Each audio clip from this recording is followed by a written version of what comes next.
Assalamualaikum warahmatullahi wabarakatuh. Di sini saya akan memaparkan materi tentang perancangan kontrak. Sebelum itu, izinkan saya memperkenalkan anggota dari kelompok saya. Yang pertama, saya sendiri yaitu Sama Fatihah, dan yang kedua, Natania Salsabila Marikar Sahib. Perancangan kontrak ini ditulis oleh mahasiswa Fakultas Hukum Universitas Pancasila Tegal kelas 6E. Untuk slide yang pertama, perancangan kontrak. Perancangan kontrak merupakan proses atau cara untuk merancang kontrak. Merancang kontrak adalah mengatur dan merencanakan struktur, anatomi, dan substansi kontrak yang dibuat oleh para pihak. Kemudian, apa saja yang akan kami bahas dalam presentasi kali ini? Yang kami bahas ada beberapa poin. Yang pertama, pengertian dan tujuan perancangan kontrak. Yang kedua, subjek dan objek perancangan kontrak. Yang ketiga, asas perancangan kontrak. Yang keempat, sumber hukum perancangan kontrak. Yang kelima, langkah-langkah dalam perancangan kontrak. Dan yang terakhir adalah contoh perancangan kontrak. Langsung saja kita masuk pada bahasan yang pertama, yaitu pengertian kontrak. Apakah kontrak itu? Hubungan hukum antara dua pihak atau lebih di mana masing-masing pihak saling mengikatkan diri yang di dalamnya mengandung hak dan kewajiban untuk melaksanakan suatu hal. Dalam pasal 1313 KUHP Perdata, suatu perjanjian adalah suatu perbuatan dengan mana satu orang atau lebih mengikatkan dirinya terhadap satu orang lain atau lebih. Kemudian, perjanjian menurut para ahli, menurut Profesor Subekti, perjanjian adalah suatu peristiwa di mana seseorang berjanji kepada orang lain atau di mana dua orang saling berjanji untuk melaksanakan suatu hal. Dan menurut ahli yang berikutnya, Profesor Dr. Sudirno, perjanjian adalah suatu hubungan hukum antara dua pihak atau lebih berdasarkan kata sepakat untuk menimbulkan akibat hukum. Dalam suatu perjanjian, kedua belah pihak sepakat untuk menentukan peraturan atau kaedah atau hak dan kewajiban yang mengikat mereka untuk ditaati. Kemudian, lahirnya perjanjian. Perjanjian lahir dengan tercapainya kata sepakat atas suatu hal tertentu di antara para pihak. Apakah perjanjian yang lahir tersebut sah? Kemudian yang selanjutnya, unsur-unsur sahnya suatu perjanjian disebutkan dalam pasal 1320 KUH Perdata. Yang pertama, ada sepakat antara kedua belah pihak. Yang kedua, cakap. Yang ketiga, objek tertentu. Dan yang terakhir, kausa yang halal. Unsur-unsur tersebut disebut rule of contract atau aturan perilaku. Bahasan yang selanjutnya ada tujuan perancangan kontrak. Tujuan perancangan kontrak yang pertama yaitu untuk mengetahui apa yang disepakati oleh para pihak. Yang kedua, untuk mengetahui syarat-syarat berlakunya kontrak, cara berakhirnya, dan cara menyelesaikan konflik yang timbul. Yang terakhir, untuk menjadi bukti jika suatu saat nanti terdapat sebuah permasalahan. Kemudian di sini ada fungsi kontrak. Yang pertama, dilihat dari fungsi ekonomi, kontrak berfungsi untuk menggerakkan dari yang tidak bernilai menjadi bernilai. Dari segi hukum, kontrak berfungsi untuk instrumen hukum atau sebagai alat bukti. Slide yang selanjutnya membahas mengenai subjek dan objek kontrak. Apa saja subjek dan objek kontrak? Objek kontrak adalah sebuah prestasi atau pokok perjanjian itu.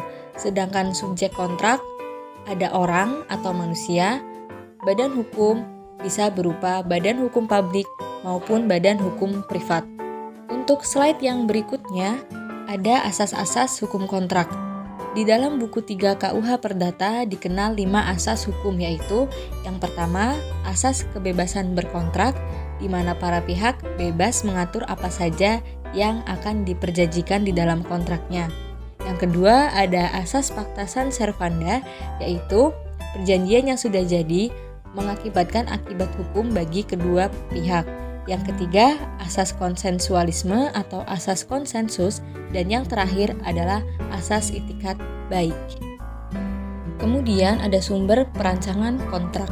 Yang pertama, KUH Perdata atau BW, terdiri dari buku 3 BW tentang perikatan, khususnya pasal 1338 ayat 1. Yang kedua, buku 4 KUH Perdata tentang pembuktian dan daluarsa. Kemudian sumber hukum yang kedua yaitu Undang-Undang Nomor 18 Tahun 99.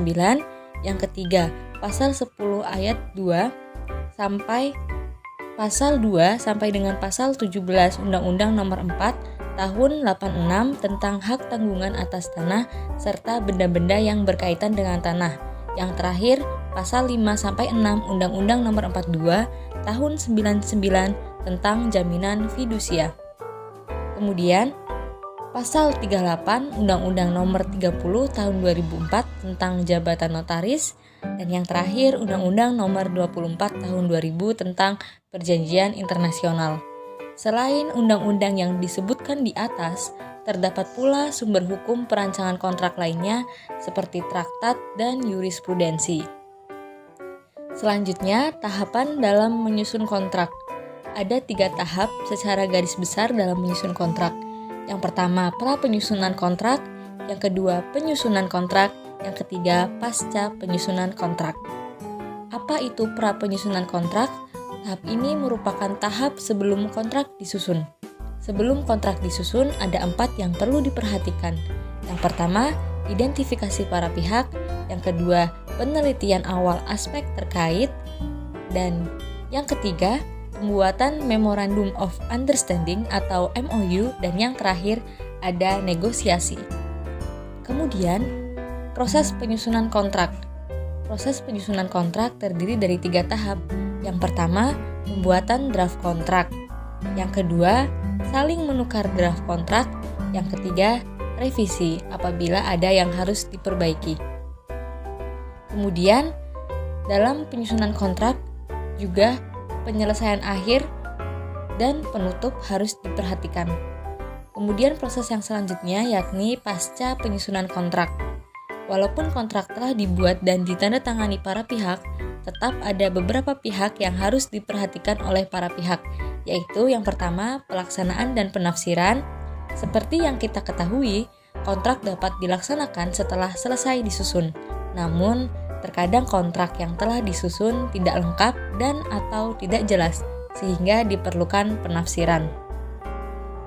Untuk slide selanjutnya ada alternatif penyelesaian sengketa. Tak dapat dipungkiri bila dalam pelaksanaan sengketa mungkin terdapat sengketa. Dalam hal ini, para pihak bebas menentukan cara yang akan ditempuh jika memang terjadi sengketa di kemudian hari, baik melalui pengadilan maupun di luar pengadilan. Dan biasanya aturan terkait penyelesaian sengketa ini sudah diatur di dalam kontrak. Kemudian yang terakhir, bisa dilihat ada contoh perancangan kontrak. Di sini kelompok kami mengambil perancangan kontrak mengenai kerjasama.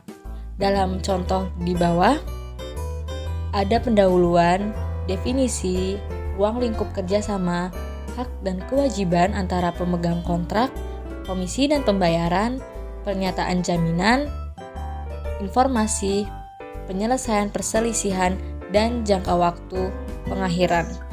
Sekian, apabila ada kesalahan, kami mohon maaf.